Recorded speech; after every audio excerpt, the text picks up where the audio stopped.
You ever scroll past some super glossy, high-budget ad only to find yourself completely glued to a shaky, unedited video someone shot on their phone? It's a weird thing, right?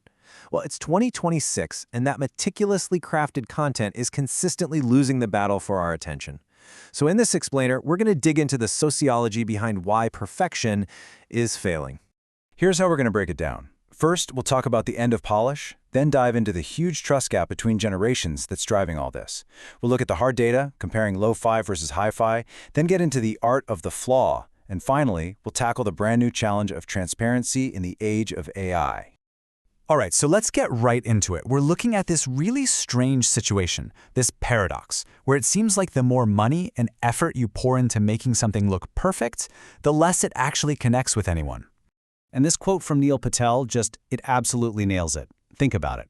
When you're scrolling through discovery feeds on TikTok or Instagram, what makes you stop isn't flawlessness. It's something that feels real. Polish feels like a sales pitch. Authenticity, on the other hand, feels like you're starting a conversation.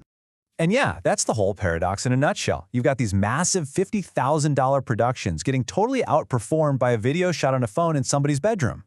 Now, this isn't about being sloppy, it's about being real. People they're tired of the perfect highlight reel. They're starving for something that feels genuine. So the big question is, why is this happening now? Well, the answer really lies in this deep generational divide in how we see and trust the online world. The old marketing playbook is getting torn up because a new generation is playing by a totally different set of rules. To really get Gen Z, you have to understand this idea of tech-skeptical pragmatism. They're not just digital natives. No, they are savvy survivors of an internet that was filled with fake news and scams. So they've developed this incredible defense mechanism, this built-in BS detector, where they question everything, especially when it looks too good to be true. And this comparison just lays it out so clearly. For millennials, a slick website often meant, okay, this company's legit.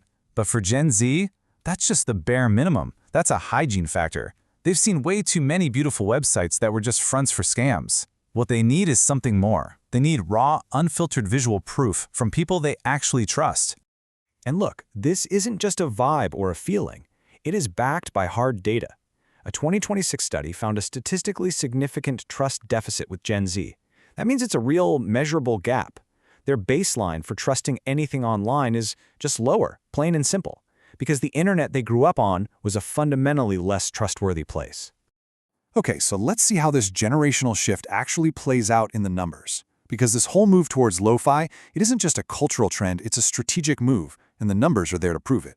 First off, the performance is just undeniable. We're talking 22% higher engagement for lo-fi content. I mean, that's huge. And it's because it feels like it belongs in the feed. It's more relatable, you're more likely to share it, and it stops the scroll in a way that polished ads just can't anymore. And get this, it's unbelievably efficient. Production time is cut by 63%.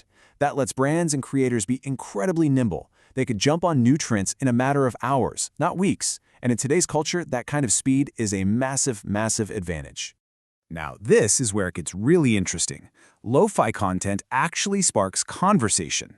Getting up to twice as many comments isn't just some vanity metric. No, it's a huge signal to the algorithms that people are paying attention, which then pushes your content out to even more people. And here we are, back at trust again. A staggering 92% of people trust organic, user-generated content. Stuff made by real people, way more than they trust traditional ads. At the end of the day, a recommendation from a peer is the most powerful currency there is. So, we've nailed down the what and the why. Now let's get into the how. How can creators and brands actually do this? Well, it all starts by mastering what I like to call the art of the flaw. Look, this is not about being unprofessional. It's about being human. So step 1, embrace natural pacing. A little stutter or fumbling a word makes you relatable. Step 2, show the process, not just the perfect final product. Step 3, value the raw and the spontaneous. And finally, step 4, remember that the whole point is connection. A visible flaw is like an invitation for your audience to go, oh, me too.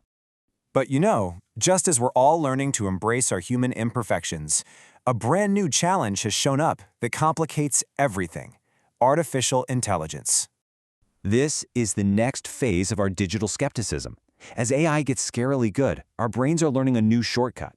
If it looks or sounds a little too perfect, a little too smooth, it might not be human at all. And this quote from a recent study just says it all. The uncanny valley isn't just for CGI monsters anymore. It applies to any content that's missing those tiny little imperfections that we subconsciously link with being human. Flawlessness itself is becoming the new red flag. The big platforms are, they're trying to get ahead of this. YouTube, TikTok, Meta, they've all rolled out labeling policies, but as you can see here, the rules are kind of all over the place. Some make creators disclose it themselves, others, like TikTok, are trying to automate it using tech like C2PA, which is basically a digital watermark. And this lack of one clear standard is creating a ton of confusion for everybody. So, what's the solution? Well, researchers at Oxford suggest a pretty simple model. Be proactive and be clear. Instead of trying to hide that you used AI, you actually build trust by being upfront about it. A simple label, something like, hey, this was made with help from AI and our human team checked it for accuracy. It doesn't hide the tool, it highlights the human partnership. Okay, let's pull all of this together and really quickly hit the most important takeaways from our deep dive. So the number one thing to remember is that authenticity has officially dethroned polish. It's now the most valuable thing in digital communication. This whole shift is being driven by that generational trust deficit, and the data proves that lo-fi content just works better. Going forward, trust is going to be built by embracing our human flaws and being radically transparent about our machine-made stuff. And that leaves us with this one, fascinating question to chew on. In a world where AI can make a perfect fake of literally anything, are we heading towards a future where a visible flaw, a crack in the veneer, a slight hesitation is the last and maybe only real signal that what we're seeing is actually true? Makes you think, right?